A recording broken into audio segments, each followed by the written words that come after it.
الحمد للہ رب العالمین والصلاة والسلام علی رسولہ الکریم اما بعد فاعوذ باللہ من الشیطان الرجیم بسم اللہ الرحمن الرحیم. سامعات السلام علیکم ورحمۃ اللہ وبرکاتہ. انشاءاللہ آج کے سیرت النبی کے اس درس میں ہم دیکھتے ہیں نبوت کیسے ملی اللہ کے رسول صلی اللہ علیہ وسلم کو. بہنوں، جب آپ نے عرب میں بڑھتی ہوئی جہالت اور بے راہ روی ان کی اور بتوں کی پوجا کرنا اور اس قسم کی کئی برائیاں ان کے اندر تھیں، ان تمام برائیوں کو دیکھ کر اور آپ کی اس قوم کی بدبختی اور بگاڑ کو دیکھ کر محمد صلی اللہ علیہ وسلم رنجیدہ رہنے لگے، حتیٰ کہ ان سے الگ تھلگ اور تنہا رہنے لگے اور یہ گہری سوچ میں مبتلا ہو گئے کہ انہیں ہلاکت اور تباہی سے کیسے بچاؤں. یعنی یہ فکر آپ کو لاحق ہو گئی کہ آپ کی قوم کو آپ ہلاکت و تباہی سے کیسے بچائیں. عمر کے بڑھنے کے ساتھ ساتھ یہ رنج اور یہ سوچ و فکر بڑھتی ہی گئی. بلاخر آپ کو یہ سوچ، یہ فکر غار حرا تک لے گئی، جہاں محمد صلی اللہ علیہ وسلم سال میں رمضان کا ایک مہینہ دین ابراہیمی کی کچھ بچی کچی تعلیمات کے مطابق اللہ کی عبادت کرتے اور پورا مہینہ کمپلیٹ کر کے صبح دم مکہ تشریف لاتے، یعنی صبح مکہ تشریف لاتے اور خانہ کعبہ کا طواف کرتے. طواف کرنے کے بعد گھر کو جاتے. 3 سال تک آپ صلی اللہ علیہ وسلم کا یہی عمل رہا. جب آپ 40 سال کی عمر کو پہنچے، اور یہی سن کمال کہا جاتا ہے اسے، یعنی عموماً اسی عمر میں پیغمبر بھیجے جاتے ہیں، پیغمبر بنائے جاتے ہیں.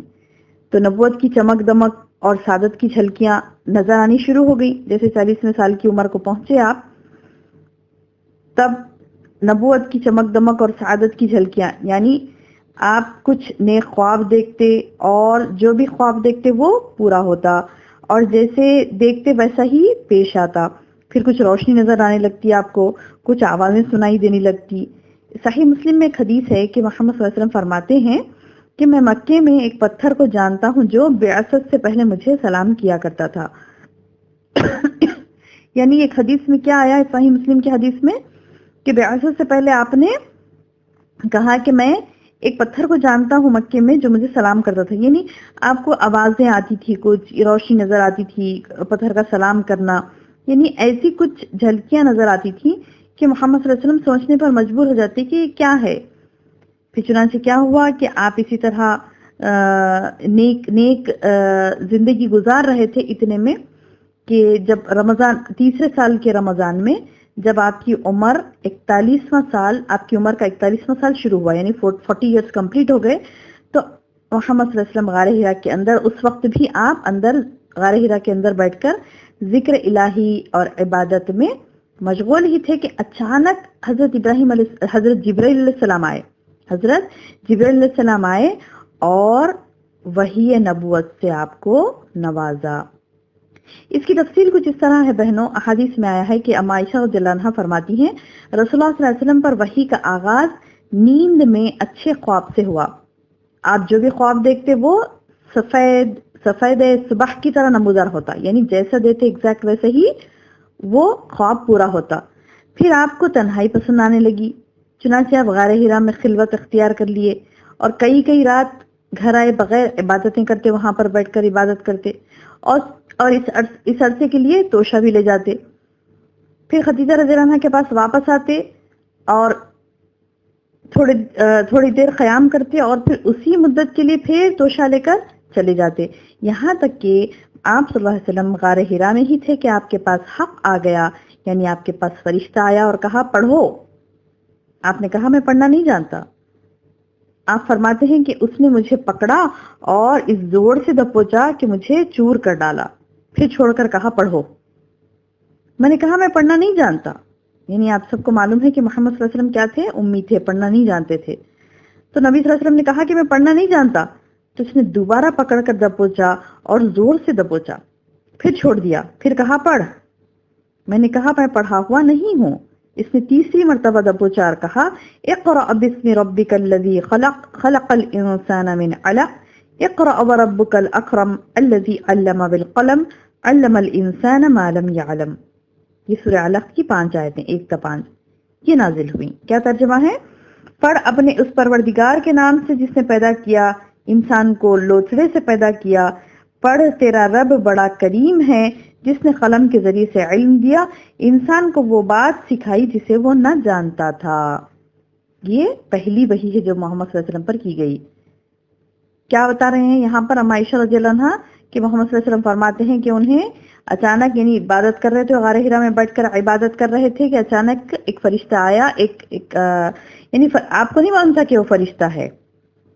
یہ تو ہم پڑھ رہے ہیں کہ آپ بعد میں پتا چلا آپ کو کہ وہ فرشتہ تھا، لیکن جب پہلی مرتبہ جبریل علیہ السلام نمودار ہوئے تو آپ کو نہیں معلوم تھا کہ آپ کون ہیں. آپ پریشان ہو گئے انہیں دیکھ کر. تو انہوں نے کیا کہا کہ پڑھ. یہ جیسے ہم ابھی 3 مرتبہ جو بتائے محمد صلی اللہ علیہ وسلم نے کہ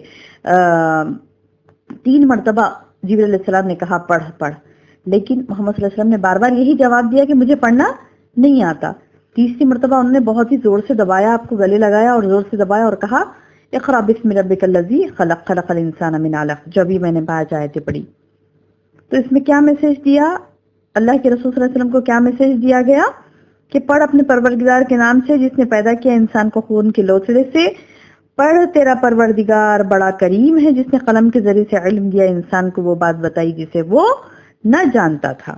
یعنی محمد صلی اللہ علیہ وسلم کو یہ بتایا گیا کہ انسان جو نہیں جانتا ہے اللہ کی طرف سے پیغام آتا ہے اور وہ جاننے لگتا ہے کہ کیا صحیح ہے کیا غلط ہے، کیسے کرنا ہے کیسے نہیں کرنا ہے. وہ اس سوچ سے بیٹھے تھے نا اب غار حرا میں کہ میری قوم کا کیا کروں میں، یہ کیسے سدھار آئے ان میں، کیسے یہ بگاڑ کا سیدھے باب کیسے ہو کہ یہ سدھر جائیں.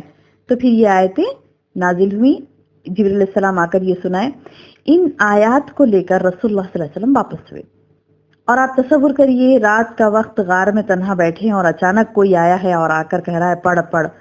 اور وہ نبی صلی اللہ علیہ وسلم کہہ رہے ہیں کہ میں پڑھنا نہیں جانتا اور وہ دبوچ رہا ہے اور کہہ رہا ہے کہ اقرأ بسم ربک الذی خلق. تو جب اس طرح کا معاملہ پیش آیا بہنوں تو محمد صلی اللہ علیہ وسلم کافی ڈر گئے. آپ کا دل کانپ رہا تھا. حضرت خدیجہ رضی اللہ عنہا کے پاس پہنچ کر فرمایا مجھے چادر اڑا دو. حضرت خدیجہ رضی اللہ عنہا نے چادر اڑا دی یہاں تک کہ دہشت جاتی رہی. پھر خدیجہ رضی اللہ عنہا کو واقعہ سنایا. اطمینان ہو جانے کے بعد خدیجہ رضی اللہ عنہا کو محمد صلی اللہ علیہ وسلم نے سارا واقعہ سنایا کہ میں بیٹھا تھا غار میں اچانک ایک شخص آیا اور مجھے اس طرح سے کہا. اور آپ صلی اللہ علیہ وسلم نے یہ بھی کہا کہ مجھے اپنا جان کا ڈر لگتا ہے. کیا کہا محمد صلی اللہ علیہ وسلم نے؟ مجھے اپنی جان کا ڈر لگتا ہے. تو بی بی اما خدیجہ رضی اللہ عنہا نے کہا کلا ہرگز نہیں. یہ بہت بڑی سیکھ ہے بہنوں ہم تمام بہنوں کے لیے کہ دیکھیے جب شوہر پریشان ہے اور یہ کہہ رہا ہے کہ مجھے جان کا ڈر ہے تو نعوذ باللہ اکثر خواتین کیا کرتی ہیں کہ ہمارے سامنے خدیجہ رضی اللہ عنہا کی سیرت نہیں رہتی. اس وقت ہم کیا کرتی ہیں جب حق پر انسان جمع رہتا ہے اور حق پر چلنے کے لیے آگے بڑھتا ہے تو بعض وقت کیا ہوتا ہے ہماری بعض بہنیں پست ہمت کر دیتی ہیں شوہروں کو اور کہتی ہیں کہ ہاں بچ کے رہنا چاہیے تو ایسا ہو جائے گا آپ کے ساتھ ایسا ہو جائے گا فلاں ہو جائے گا.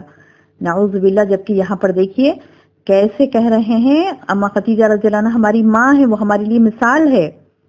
صحیح بخاری کی حدیث ہے یہ کتاب بدع الوحی میں آئی ہے یہ بات. کیا ہے حدیث کہ اما خدیجہ رضی اللہ عنہا نے فرمایا اللہ کی قسم ایسا ہرگز نہیں ہو سکتا. کلا واللہ ما یغزیک اللہ ابدا. آپ کو اللہ کبھی رسوا نہیں کرے گا. کیوں؟ کیونکہ آپ صلہ رحمی کرتے ہیں، بے سہاروں کا بوجھ اٹھاتے ہیں، خالی ہاتھ والوں کا بندوبست کرتے ہیں، مہمان کی مہمان نوازی کرتے ہیں اور حق کے سلسلے میں پیش آنے والے مصائب میں مدد کرتے ہیں تو اللہ آپ کو ضائع نہیں کرے گا. اس کے بعد کیا کیا خدیجہ رضی اللہ عنہا نے؟ محمد صلی اللہ علیہ وسلم کو اپنے چچیرے بھائی ورقہ بن نوفل کے پاس لے گئیں. وہ دور جاہلیت میں عیسائی ہو گئے تھے اور عبرانی لکھنا جانتے تھے. چنانچہ عبرانی میں توفیق الہی کے مطابق وہ انجیل لکھتے تھے. اس وقت وہ بہت بوڑھے اور نابینا ہو چکے تھے. حضرت خدیجہ رضی اللہ عنہا نے ان سے کہا بھائی جان آپ اپنے بھتیجے کی بات سنیں یہ کیا کہہ رہے ہیں. تو ورقہ بن نوفل نے کہا بھتیجے تم کیا کہتے ہو؟ تو محمد صلی اللہ علیہ وسلم نے جو دیکھا وہ بیان کر دیا. وہی غار والا واقعہ پورا بیان کیا. تو پھر ورقہ نے کہا یہ تو وہی فرشتہ ہے جو پیغمبروں پر وحی لاتا ہے جو موسیٰ پر نازل ہوا تھا، عیسیٰ پر نازل ہوا تھا، کاش کہ میں اس وقت جوان ہوتا، اس وقت زندہ ہوتا جب آپ کی قوم آپ کو نکالے گی۔ کیا کہا ورقہ بن نوفل نے کہ آپ کی قوم آپ کو نکالے گی؟ رسول اللہ صلی اللہ علیہ وسلم کو تعجب ہوا۔ آپ نے سوال کیا ورقہ سے کہ کیا کہا چچا آپ نے؟ میری قوم مجھے نکال دے گی؟ سبحان اللہ، دیکھیے کیا گزری ہوگی جب یہ سنا، محمد صلی اللہ علیہ وسلم نے کہ ان کی قوم انہیں نکال دے گی، جس قوم کی فکر کے لیے آپ بیٹھے ہیں اور آپ کو بتایا جا رہا ہے کہ آپ کی قوم آپ کو نکال دے گی۔ تو بڑے تعجب سے اللہ کے رسول صلی اللہ علیہ وسلم نے کہا میری قوم مجھے نکالے گی؟ تو ورقہ نے کہا ہاں، کوئی ایسا نبی نہیں گزرا، کوئی ایسا پیغمبر نہیں گزرا جس نے اللہ کا پیغام لایا اور اس سے دشمنی نہ کی گئی ہو، یعنی جو بھی پیغمبر پیغام لے کر آئے اس کی قوم نے ان سے دشمنی کی۔ اور ورقہ بن نوفل نے کہا اگر میں تمہارا وہ دن دیکھوں گا جس دن تمہاری قوم تمہیں نکالے گی مکے سے تو میں زبردست تمہاری مدد کروں گا۔ یہ ورقہ بن نوفل کے الفاظ تھے۔ اس کے بعد چند ہی دنوں کے بعد ورقہ بن نوفل فوت ہو گئے۔ تو بہنوں، یہ تھا سیرت النبی کا ایک حصہ۔ غور کا مقام یہاں پر دو پہلو ہم نے دیکھے، اما خدیجہ رضی اللہ عنہا کی ہمت جو آپ نے اپنے شوہر کو دلائی ہمت اور آگے بڑھایا، اور ہم نے دوسری چیز یہ دیکھی کہ محمد صلی اللہ علیہ وسلم جس قوم کے لیے بے چین ہے، جس قوم کے لیے غمزدہ ہیں، جس قوم کے لیے غور و فکر میں مبتلا ہے، سوچ میں مبتلا ہے، رنجیدہ ہو رہے ہیں اور بیٹھ کر تنہائی میں ان کے لیے سوچ رہے ہیں، اور آپ کو کہا جا رہا ہے کہ یہی وہ قوم ہے جو آپ کو نکال دے گی آپ حق پہنچانے پر۔ تو یہ دو پہلو ہمارے سوچنے کے لیے ہیں۔